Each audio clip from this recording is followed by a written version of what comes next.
All right, we are on site. This is the first time ooh, baby, this is nice.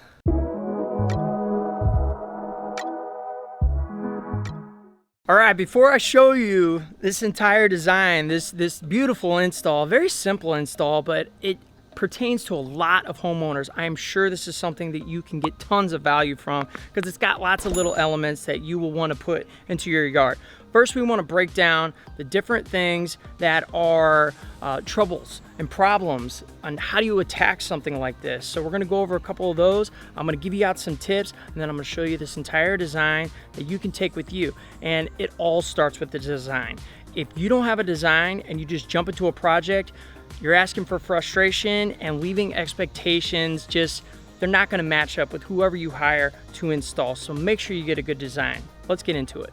Okay, so the first step, no pun intended, is talking about transitions, thinking about how are you going to get out to the beautiful area that you're creating. A lot of times that could be a pathway, that could be stepping stones, that could be stairs coming off of the door. The tip I want to give you here is you got to think about who you are as a human being. What I mean is not your personality. I'm talking about how big are you? Because this gentleman happens to be pretty big. He's like 6'4", 6'5". I think he wears like a size 15 shoe.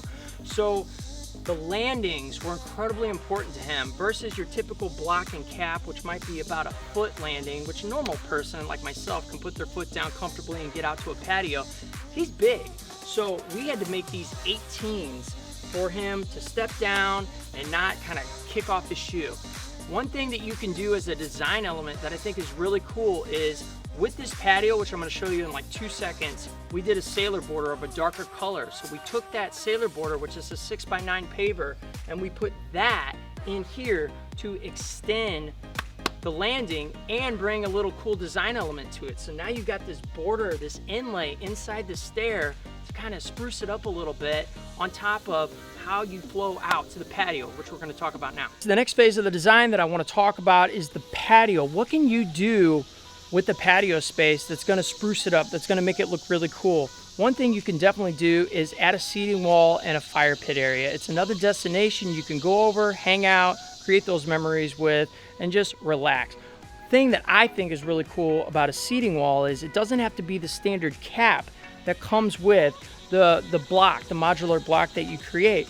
You can spruce that up a little bit by adding a cap that's of a different color, a little bit different ambiance, if you will. It could be limestone, it could be some concrete, it can be all kinds of different things, but it adds an element of oomph that I think really makes a patio stand out and a seating wall stand out versus your typical block and cap.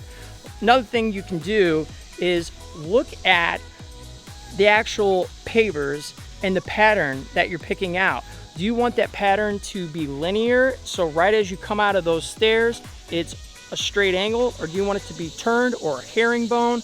There's different looks that you can do by making a different pattern. And one thing you do to trick it out at the end is put a border around the entire patio of a darker or a lighter color to accent those pavers. I think it adds an awesome element to this one in particular. And like I said, in the steps that we talked about, we took that border and we used it as an inlay. So there's design elements that can be taken from the actual materials to give it that wow factor. Final tip that I want to talk about when it comes to this backyard is how are you going to create the space?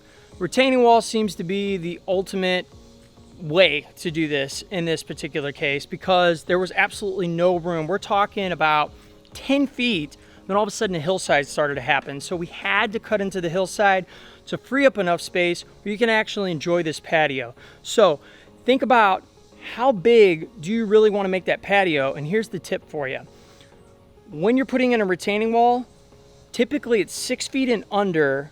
You can just go the typical permit process with inspections and making sure everything is taken out. You go above 6 feet and you start to have an architectural engineered drawing. It gets a little bit more complicated. So with how big you make the patio means how far you push back the retaining wall, which means how much taller that retaining wall's got to go.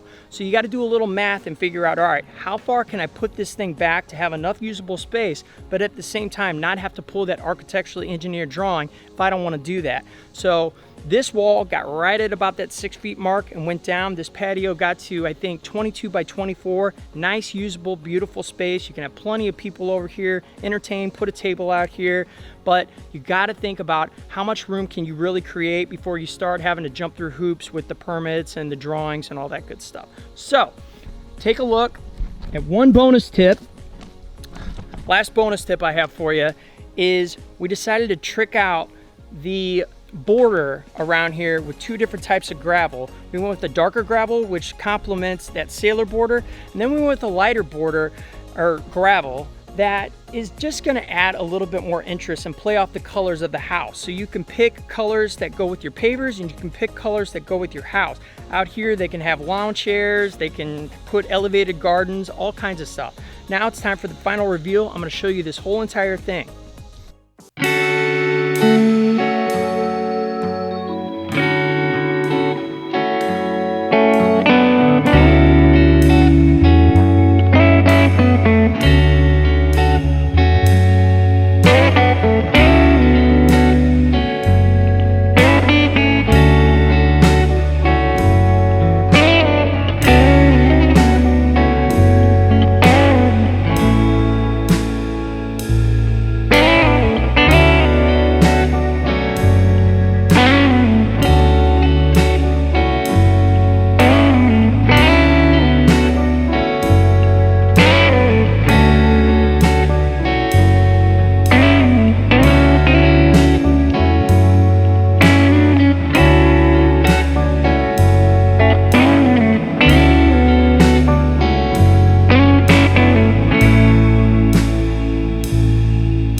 We talked about stairs, patio, retaining wall, but you know what? That's not enough. One thing we totally missed is how do you landscape behind the retaining wall so that your neighbors don't see in on you?